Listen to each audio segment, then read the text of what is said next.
todas as vezes que nós estamos fazendo algo e algo não dá certo, eu já falo assim, cara, obrigada, universo, porque eu sei que esse era o mais elevado para mim. Então, gratidão. O dia que eu comecei a simplesmente, tem uma frase que eu gosto de falar aqui, é parar de ser teimosinha. Pare de ser teimosinha com o universo. Pare de ser teimosinha com a sua vida. Você não encontra o seu propósito, você não encontra a sua prosperidade porque você não entrega, não se entrega ao fluxo universal. Então, vai ter gente que vai simplesmente entrar na sua vida e vai sair. Que você achou que ia ser uma coisa e não vai ser. Que você achou que você queria um emprego X e vai ser Y. Gente, todos os dias eu sou surpreendido com o que o mundo espiritual me traz de renovação. Então, é alguém que eu tinha uma expectativa, ou às vezes nem tinha expectativa, mas eu fiquei animada, e aí chega lá, não era nada disso, aquela pessoa não vai servir para nada, só vai, se eu fosse naquele caminho, ia ser péssimo, e aí mesmo eu já olho. Então, se você puder entregar, eu sei que às vezes é difícil, mas só é difícil para quem está no controle, para quem está nesse apego, essa necessidade de querer passo a passo o que você quer. Então, toda vez que a sua vida mudar, tiver um imprevisto, você fala, graças a Deus. Eu estou fora do controle e eu amo isso. Porque sinal que eu estou encontrando, eu estou entregando meu controle para Deus, para os meus guias espirituais, para essa força universal, movimentadora, que a gente nem sabe definir o que é, né? Porque Deus para mim não é um cara, Deus para mim não é um espírito, Deus para mim não é um ser. Ele é uma força, uma lógica que a gente nem entende qual é. Criadora, manifestadora, enfim.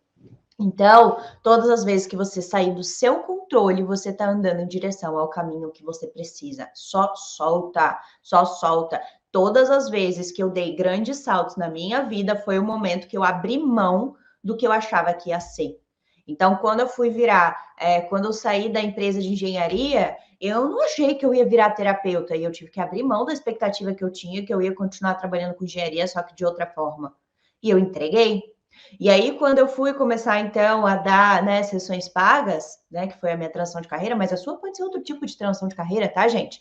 Obviamente, tem muita gente aqui que é terapeuta, que quer se transformar em terapeuta, mas a sua pode ser outra. Pode ser, sei lá, de ser advogada para pintora, de, sei lá, de ser professora para engenheira, né? Não sabemos. As pessoas têm as mais diversas profissões.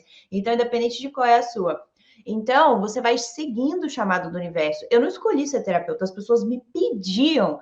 Pelo amor de Deus, faz uma sessão paga. Eu falo, não faço pago, é só gratuito. Eu sou engenheira, deixa de ser maluco. E aí eu fui no negócio, e aí minha agenda foi enchendo. E aí eu tive que ceder, cada vez eu tive que entregar o que o universo estava me levando, tá?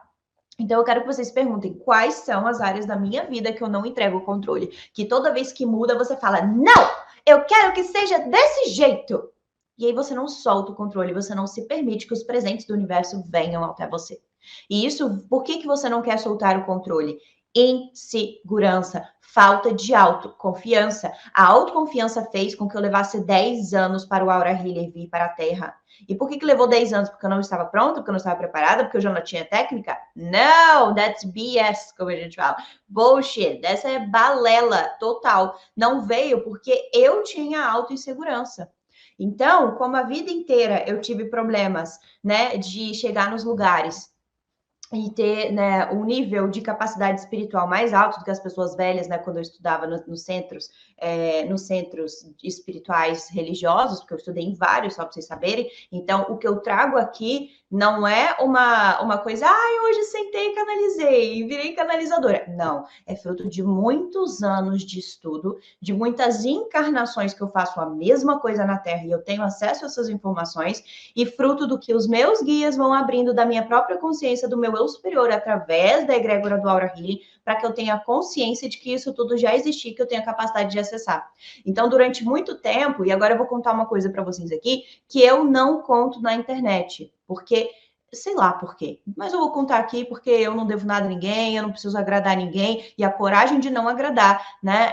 Essa autossegurança de, porra, eu não preciso agradar, e não gostou? Tchau, beijo, tá? Não é você que me dá avaliação do meu pertencimento.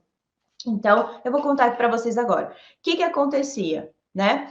E isso, assim, não considerem isso como uma necessidade, eu já vou falar logo de cara. Não considere isso um pré-requisito para você andar o caminho da Aura Healing. Como eu falei, o caminho da Aura Healing, ele é para qualquer pessoa. Qual é a única restrição para você poder andar o caminho da Aura Healing, se auto-aplicar ou aplicar em outras pessoas? Estar vivo.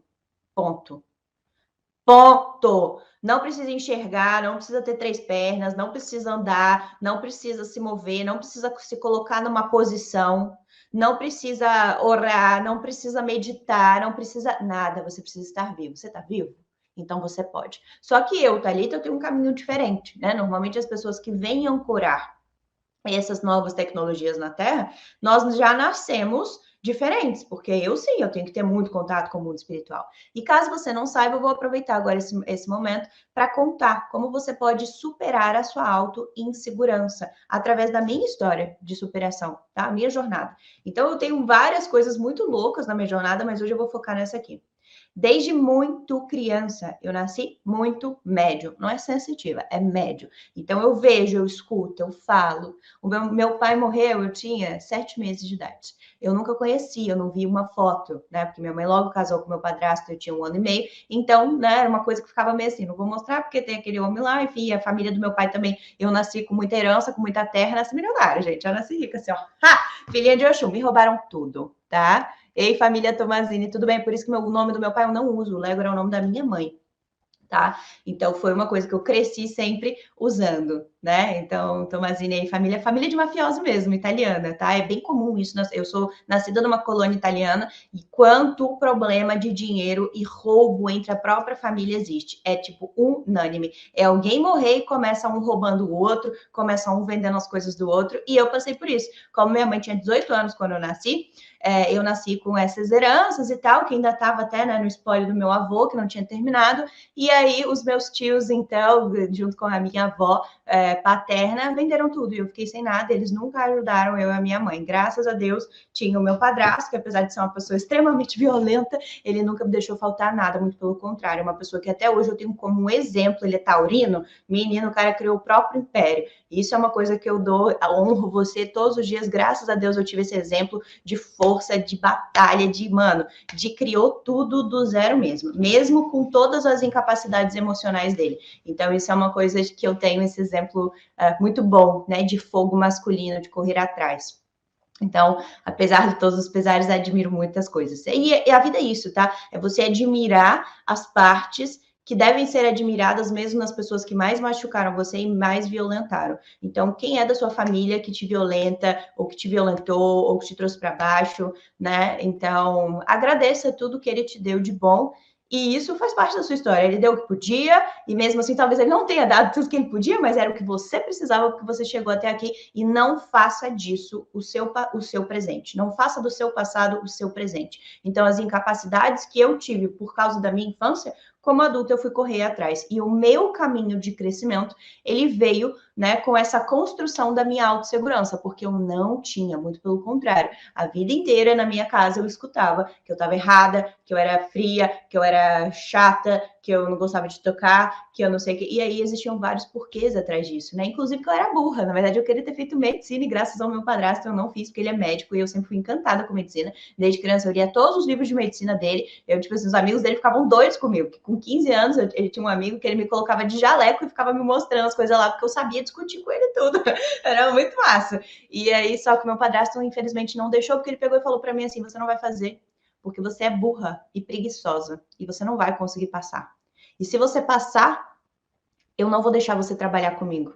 Hoje ele é um cara que saiu do zero e tem muitas clínicas, né? Clínicas enormes lá em Brasília, médico da presidência. E isso fez com que acabasse com a minha autoestima. Então, a vida inteira, como eu era mais velha e talvez eu não era filha dele, e meu avô, o vovô Mário, beijo, vô, meu avô, né, por parte de padrasto, que foi quem me criou, é o avô que eu tenho, eu amo ele. Ele era muito intelectualizado, ele dava muito valor a isso. Então, eu acabei sendo estimulada para o lado intelectual.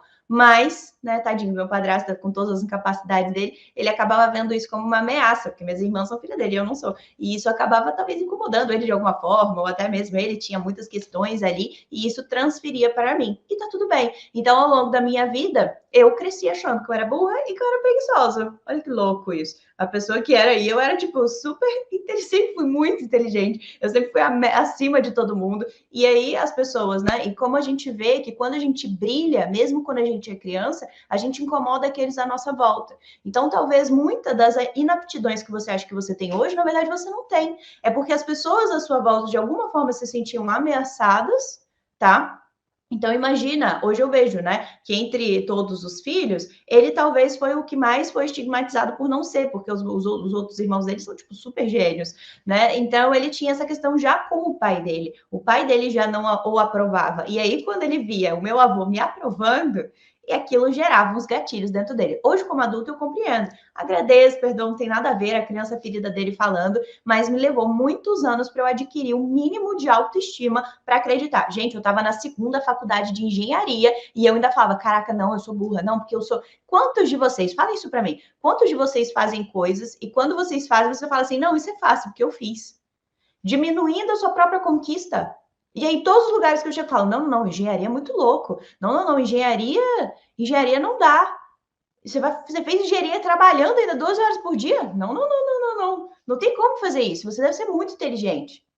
Então, eu tenho certeza, pode ser que a sua história não seja igual à minha, que não seja engenharia, que seja outra coisa, né? Mas tenho certeza que vocês têm questões dentro de vocês que vocês não acreditam que porque vocês fizeram é algo difícil. Então, você não dá valor à sua própria inteligência, ao seu próprio esforço, ao seu próprio ganho. E aí, toda vez que você ganha algo, você não se acha merecedor. Você fala, não, mas eu ganhei isso porque é fácil. Então, isso eu fui procurar justamente as terapias espirituais para conseguir superar isso. Porque a vida inteira, desde os 9 anos, eu fazia terapia, porque eu tinha muita raiva, eu tinha muita coisa, eu tinha muito problema comportamental. Só que não me ajudava. Não me ajudava. Eu só consegui entender de fato quando eu transcendi esse lugar de olhar o meu e olhar de outro lugar. É por isso que muita gente na internet, quando vê a gente falando, constelação familiar, vamos fazer não sei o que, fala assim, esse povo é doido, esse povo, nada a ver isso, até parece que a menina tem culpa, que o pai, e ela vai perdoar ele. Cara, isso você fala de uma mentalidade, igual a gente falou ontem à noite, uma mentalidade de retração, de uma mentalidade onde você está olhando daqui de baixo, é pequeno olhar isso. Quando você acessa esse mundo espiritual, o que faz é que automaticamente essa energia de alta frequência que é emprestada para você e você desce até a Terra, ela faz com que você consiga, pelo menos por minutos, tá? Se enxergar de uma forma diferente, de uma consciência que é muito superior à sua, porque a energia é emprestada para nós pelos seres divinos e de luz. Então, eles conseguem ver diferente de nós. E quando você consegue olhar, é quando você de verdade consegue superar as mágoas que você passou, os traumas que você passou e as dúvidas que você tem sobre você. E é assim que eu consegui conquistar. Então, hoje, o que eu trago para vocês é o caminho que eu percorri dessa cura.